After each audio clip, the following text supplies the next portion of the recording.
RCF. RCF. L'invité. Bonjour à tous et à toutes. Comment bien utiliser une truelle pour celui ou celle qui souhaite s'initier à la maçonnerie? Comment se servir d'un rabot lorsque l'on est jeune sans se blesser? Autant de questions auxquelles l'association L'Outil en Main tente d'y répondre en initiant les jeunes de 9 à 14 ans aux travaux manuels. À mes côtés, Marcel Plot-Aubry, président de l'association L'Outil en Main. Marcel Plot-Aubry, bonjour. Bienvenue sur les ondes de RCF Loir-et-Cher. Merci de votre invitation. Alors, comme son nom l'indique, l'association L'Outil en Main a pour mission de transmettre et d'échanger avec les jeunes qui seraient intéressés par tout type de travaux manuels. C'est bien cela le but de votre association? Voilà, c'est ça. C'est tout type de travaux manuels, oui.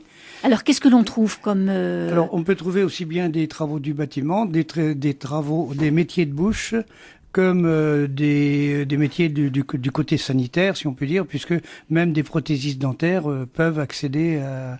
C'est bien de l'initiation, c'est pas de l'apprentissage. Les enfants de 9-14 ans, on peut faire que de l'initiation, on n'est pas formé pour faire de l'enseignement. C'est pas votre objectif, en tous les cas. C'est pas l'objectif. L'une des particularités de l'association est que la transmission s'effectue par des gens de métier, des artisans à la retraite, et cette transmission, elle s'effectue de manière bénévole. Qu'est-ce que l'on trouve comme artisans? Des menuisiers? Alors on peut trouver des artisans, mais on peut trouver aussi des ouvriers de l'industrie, c'est-à-dire des gens qui ont acquis un savoir-faire de par leur métier, qu'ils soient fonctionnaires ou autres, et donc peu importe. Et le but est de faire connaître justement les métiers dits manuels, puisque ils ont été décriés. On peine à trouver des apprentis, malgré que le but ne soit pas uniquement de faire des apprentis, c'est faire reconnaître tous les métiers, respecter tous les métiers, leurs outils. Et on a une autre double action puisque c'est l'intergénération. On va en parler. Vous-même, qu'est-ce que vous transmettez à ces jeunes? Alors moi, j'avais déjà eu une activité vraiment assez disparate puisque j'ai commencé maréchal ferrant forgeron pour finir quincaillier, électroménager, chauffagiste. Donc tout le temps de ma vie a été de se transformer et de s'adapter au métier vu ma clientèle. Mais alors, aux jeunes, là, vous leur transmettez... Moi, personnellement, je m'occupe uniquement de la partie sécurité, administrative et autres, puisque avec des enfants, on a besoin de surveillance et on a besoin d'une réglementation assez stricte. Donc, déjà, gérer 15 ou 16 enfants ou 11 enfants et 16 adultes, j'ai donc cette fonction administrative. Alors, je ne l'ai pas précisé, mais cette association L'Outil en Main a démarré en mars 2012. C'est à votre initiative? Dans le Loir-et-Cher, oui. Dans le Loir-et-Cher, oui, à mon initiative. Je connaissais, puisque L'Outil en Main existe depuis 25-30 ans sur le niveau national. Donc, je connaissais le niveau national. Il n'y avait rien sur la région centre, donc de Loir-et-Cher. Donc c'est pour ça, c'est à mon initiative, avec l'aide d'autres personnes qu'on appelle gens de métier, pour ne pas dire artisans, puisque... Alors avec 5 années de recul, parce que c'était en 2012 la création, nous sommes en 2017, là n'aura échappé à personne, est-ce que vous pouvez dire que finalement ça intéresse les jeunes? On peut dire que ça intéresse les jeunes, puisque on revoit des jeunes, quand ils arrivent assez jeunes, on les garde 2 ans, voire 3 ans, puisque à 14 ans, on a un problème d'assurance et autres, mais les jeunes sont très intéressés et nous rendent facilement ce qu'on veut, puisque ils passent à tous les métiers, tous les jeunes, on a une dizaine de métiers, donc ils passent entre 2 et 3 semaines avec chaque métier. Donc, passent à tous les métiers, garçons et filles.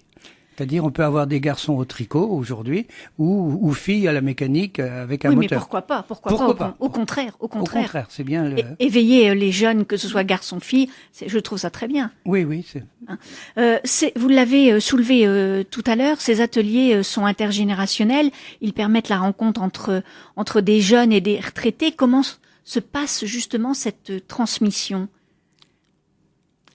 La transmission des savoirs entre les personnes d'un certain âge et les jeunes. Alors, le but, on leur fait faire des petits objets Donc là, pour l'instant, je vois, certains jeunes sont en train de faire un petit plateau de marqueterie, puisque on a la marqueterie. Certains autres sont en train de faire des objets en zinc.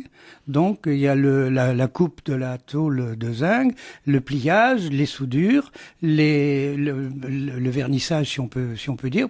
Et ces objets-là, on leur remet en fin d'année au mois de juin, à la clôture comme les scolaires, quoi. Ils viennent combien de fois par ces ateliers ont lieu combien de fois Tous les mercredis après-midi. D'accord. Et combien de temps? 3 heures? De 3 heures? De 3 heures, oui, de 14 heures à 17 heures.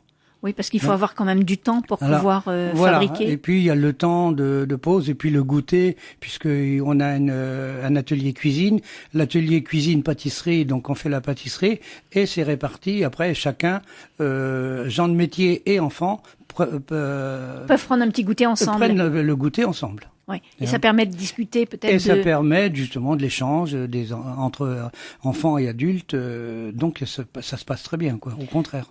On fait une petite pause et on se retrouve tout de suite après.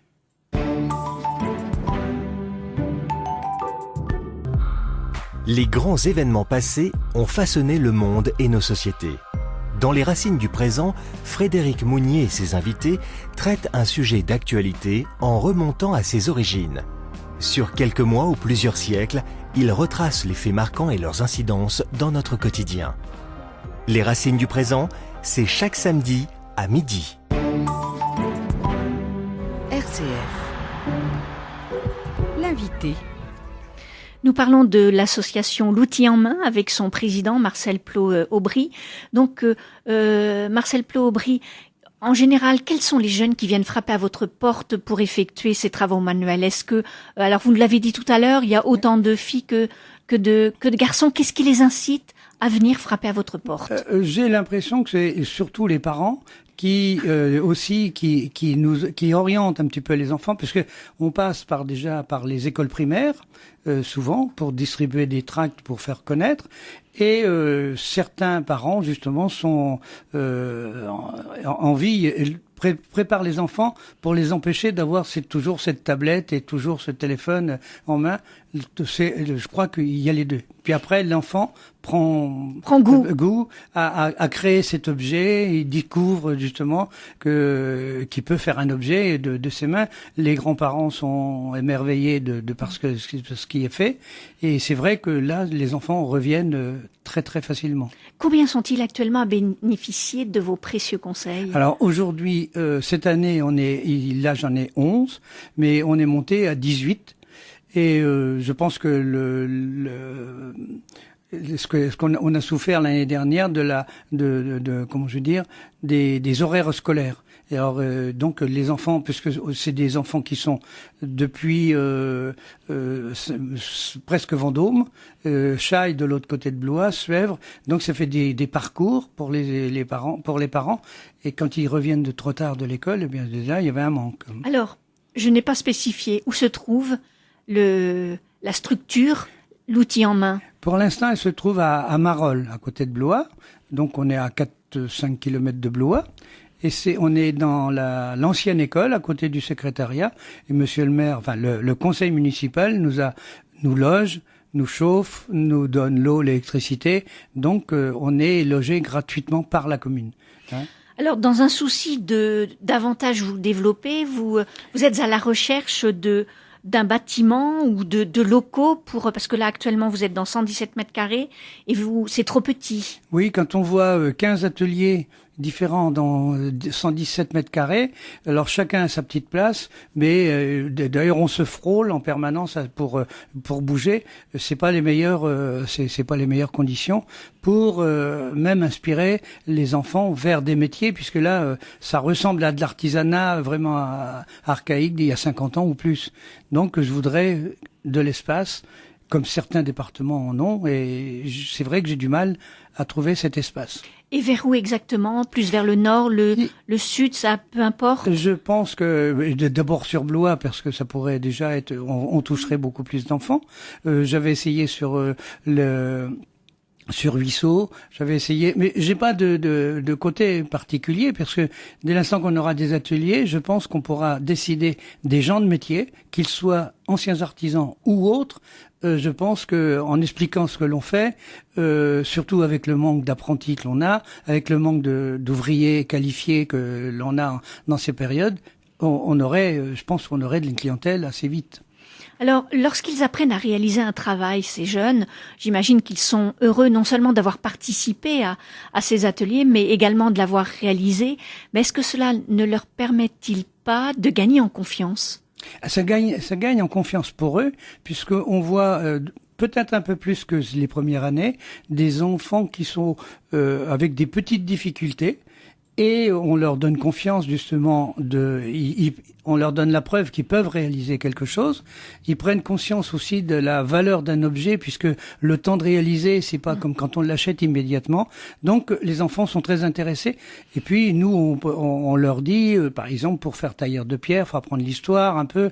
On les guide. C'est notre rôle de grands-parents, puisque les plupart on est des retraités et qui vont de 70 à 80 ans. Donc c'est notre tempérament. Et puis la tranquillité, la vitesse ne veut pas dire le bienfait. Donc on les apprend à rester posés, patients et le temps de réaliser. C'est ça qu'on veut faire. Alors nous avons évoqué précédemment les métiers qui étaient représentés. Quels sont ceux qui ont le plus de succès ? Parce que j'imagine que les jeunes peuvent passer d'un atelier à un autre. Le bois, la mécanique. Oui, ce sont les deux principaux. Et l'électronique, là, parce qu'on a 3 ateliers d'électricité et d'électronique. L'électronique, forcément, tout le monde veut passer sur l'ordinateur. Mais c'est apprendre à faire des feux ou à faire des télécommandes ou autre. Donc, mais le bois les intéresse. Et puis, oui, l'électronique est intéressante pour eux. Tricot, on a la tapisserie pour certains. Le tapissier, c'est pas nouveau. Où peuvent-ils s'adresser, Marcel Plot-Aubry, si éventuellement des jeunes veulent s'inscrire ? Alors, je suis le premier en ligne. Donc, Marcel Plot-Aubry, j'habite à Conan, 8 rue des Haies. Donc, numéro de téléphone peut-être ? Le numéro de téléphone, le plus facile, le 06 08 24 08 18, c'est mon portable. Et puis après, je me déplace pour donner les informations. Merci beaucoup pour tous ces renseignements. Je vous rappelle que j'étais avec Marcel Plot-Aubry, président de l'association L'Outil en Main, qui est en charge de transmettre. Voilà, merci beaucoup. Au revoir, monsieur Plot-Aubry. Merci, au revoir.